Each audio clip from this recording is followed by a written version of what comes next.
জুলাই বিপ্লবের প্রতিচ্ছবিকে নতুন প্রজন্মের কাছে তুলে ধরতে এবারের বইমেলায় রয়েছে বৈষম্য বিরোধী আন্দোলনের একটি স্টল। বাংলা একাডেমি প্রাঙ্গণে এই স্টলে প্রতিদিনই দেশের বিভিন্ন প্রান্ত থেকে ভিড় করছেন ক্রেতা দর্শনার্থী।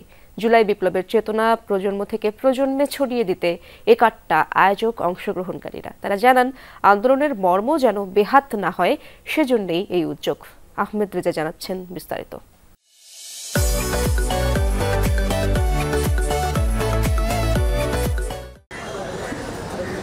পরশু নয়, কালই লং মার্চ টু ঢাকা। লাখো শহীদের রক্তে কেনা দেশটা কারো বাপের না, কিংবা মাতৃভূমি অথবা মৃত্যু, এমন নানা স্লোগানে সজ্জিত বইমেলার স্টল। বৈষম্য বিরোধী আন্দোলনে সামনে থেকে নেতৃত্ব দেয়া শিক্ষার্থীদের এই স্টলে থাকছে জুলাই অভ্যুত্থান নিয়ে লেখা সকল বই। এবারের মেলায় প্রকাশিত এসব বই পাওয়া যাচ্ছে এই স্টলে। প্রতিদিনই স্টলটিতে ভিড় করছে দেশের বিভিন্ন প্রান্ত থেকে আসা ক্রেতা ও দর্শনার্থীরা। জুলাই বিপ্লবের গল্পগাথা ফুটে উঠেছে বই আর স্টলের নকশায়। কয়েকদিন আগে বৈষম্য বিরোধী আন্দোলন হয়েছিল, আমি দেখেছিলাম, আমার বাসার সামনে দিয়েও গিয়েছে। এটা এখন বইতেও চলে এসেছে, ভালো লাগছে ব্যাপারটা দেখতে। আমার বই মেলা খুব ভালো লাগে, আর আমার কমিক্স টাইপের বইগুলো বেশি ভালো লাগে। আমি দুইটা বই কিনেছি, একটা হলো ট্রেন টু ঢাকা আর একটা হলো জুলাই বিপ্লব। আমি মূলত বগুড়া থেকে ঢাকায় আসছি, আর এখানে আসা মূলত এই স্টলটার জন্য। ইতিহাস তো আমরা ছোটবেলায় পড়েছি, কিন্তু যে ইতিহাসের সাক্ষী সেই ইতিহাসের ছবিগুলো সবসময় ভাসে আর কি। বৈষম্য বিরোধী ছাত্র আন্দোলনে যে একটু দেখবো, যে বইগুলি ভালো লাগে আমি কিনবো। এই যে গ্রাফিতি, এক একজনের মনের যে কথাগুলো মনের থেকে আসা যে এঁকেছে, এই গ্রাফিতিটা, আমি এটা নিতে এসেছি। ফ্যাক্টস খুঁজছি যে কি ঘটেছে এক্স্যাক্টলি, যা সংবাদপত্রে প্রকাশিত হয়েছে। অন্য কোনো কিছু ইটস ওকে, অন্য কোনো কিছু তো আমি জানবই, কিন্তু এটা ছিল আমার প্রধান সার্চ ওদের সঙ্গে, যে আমি ওরকম বই কিনতে চাই এবং সে বই পেয়েছি। চোখে দেখা বিপ্লবের সেই অগ্নিঝরা দিন বইয়ের পাতায় ঠাঁই পেয়েছে।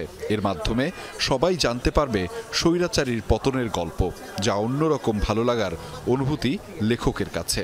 এই লেখাগুলোর পিছনে যে ঘটনাগুলো, সেগুলো মনে করলে আর ভালো লাগে না, কারণ হয়তো বা স্মৃতি মানুষ ভুলে যায়, কিন্তু লেখা কখনো ভোলা যায় না।